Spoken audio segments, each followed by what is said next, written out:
It is possible to be surrounded by praise and still feel forgotten, to have a full schedule and an empty soul, to sleep next to someone and still be visited by loneliness every night. There is a peace that fills the ears and another that invades the spirit. The first is noisy, performative, and presents itself in the form of achievements, likes, and practiced smiles. The second, no one sees, but when it enters, no one forgets. Jesus was not standing before a crowd when he made one of his most beautiful promises. There was no pulpit, no applause, no soft music in the background. There was anguish in the air, betrayal on the way. The cross approached like a sentence written in blood, and yet he chose to comfort the disciples while the world plotted his death. This is not just beautiful, this is divine, because love that comforts in the midst of pain is not human. It is heavenly. Do not let your hearts be troubled. This is the opening of Christ's most intimate speech recorded in the scriptures. But be careful, this is not a motivational phrase. It is a spiritual summons. Jesus knew that the human heart is a restless animal. Philosophers like Pascal said that every man carries within himself a void the size of God and tries to fill it with anything else. Jesus, however, does not offer distraction. He offers direction. Not anesthesia, but alliance. Believe in God, believe also in me, he says. But the original verb used here is not just to believe. It is to trust, to depend, to hand over the burden. Here begins the contradiction. The world has taught us that control is security. Christ teaches that control is the beginning of anguish, that the more we try to control everything, the less we can rest in anything. And perhaps that is why Jesus speaks of the Father's house, a house with many rooms, a place of welcome, permanence, security. But he makes it clear, if it were not so, I would have told you. In other words, he says, I do not lie. I am the way because I am the truth. And he continues, I go to prepare a place for you, and if I go, I will come again. Here is the heart of the beauty. Jesus is saying that heaven is not just a destination, it is an extension of the relationship with him. Heaven is not about space, it is about presence. And that is what the world does not understand. Peace, for the world, is the absence of conflict. For Jesus, peace is the certainty that even in the midst of war, he is there. And then he tears apart earthly logic with John 14:27. Peace I leave with you, my peace I give to you. Not as the world gives, do I give. What does this mean? It means that there is a peace that can be bought with therapy, books, travel, self-knowledge, but there is another that can only be received with surrender, and trust. The peace that the world sells has an expiration date. Jesus' peace passes through graves. While the disciples expected an external miracle, Jesus spoke of an internal work. And this is scandalous, because the world wants shortcuts. Jesus offers permanence. The world wants explanations. Jesus offers confidence. The world wants guarantees. Jesus offers a cross. And here's the revelation. The peace he gives is not fragile like human promises. It withstands loss. It sustains us in grief.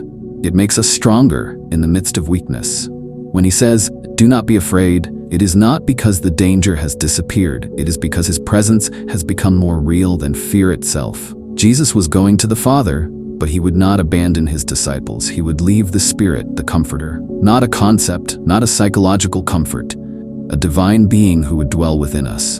And when he says, I will return, he is promising more than a future event. He is guaranteeing that every tear shed here has an eternal echo there.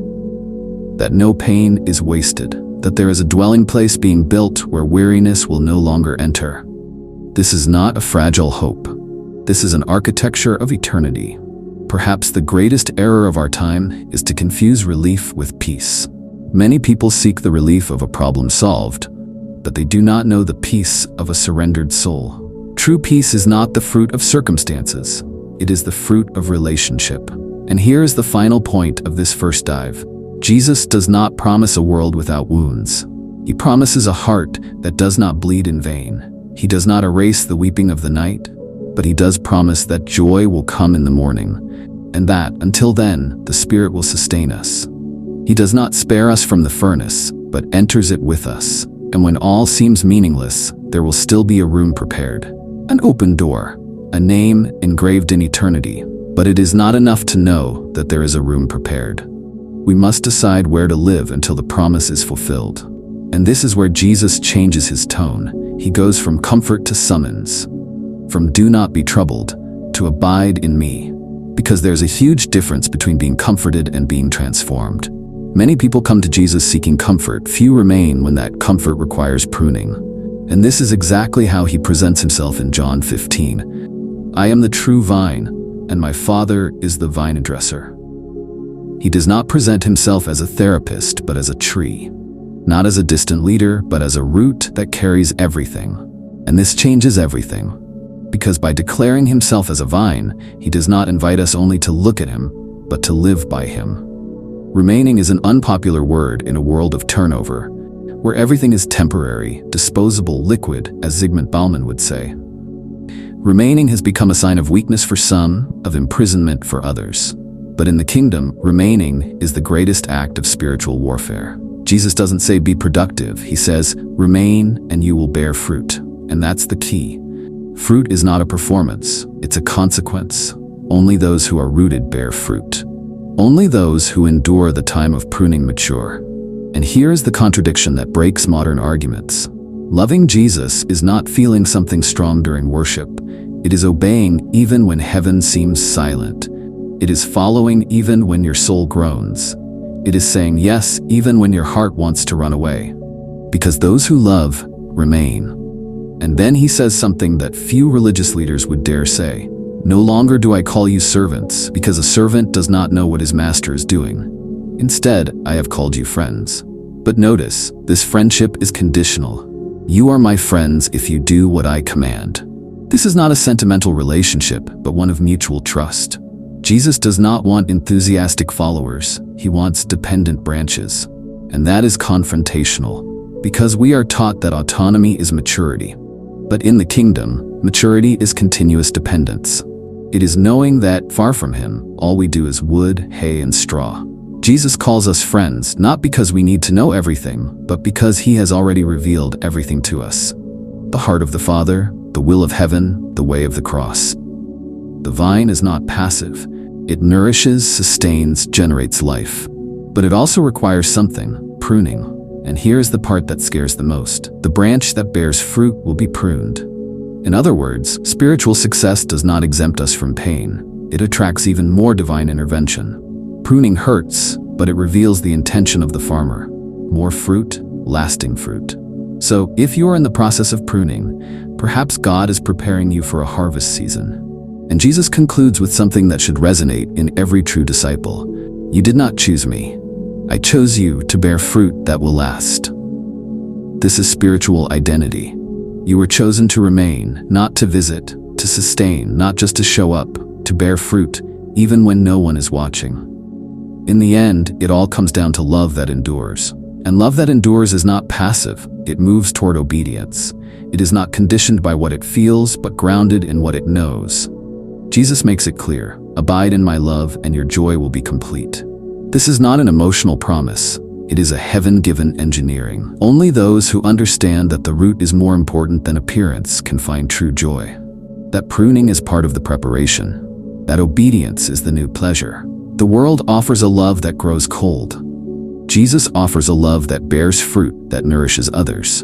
To abide is more than to resist. It is to flourish where many would give up. Now you know. Jesus' most beautiful message is not in the promises that please the ears, but in the words that transform hearts. He did not come to offer a plastic peace, but one that resists fire. He did not come to give you a tourist faith, but a life of permanence.